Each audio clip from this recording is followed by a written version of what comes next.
Hello guys, আমি একটা নতুন ভিডিও, সবাই একটু লাইক করে দিন কষ্ট করে।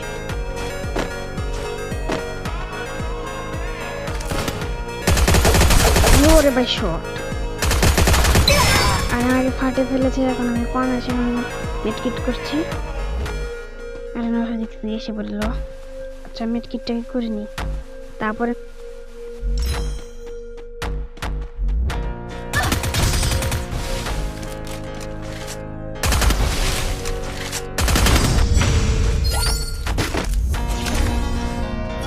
এখন করছি আমার আসল খেলা।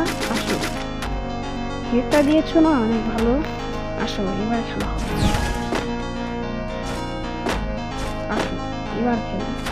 এবার হেডশট না বডি শটও দেবো না, তোমাকে হেডশট দিয়ে মারবো। আসো, ওই দেখুন হেড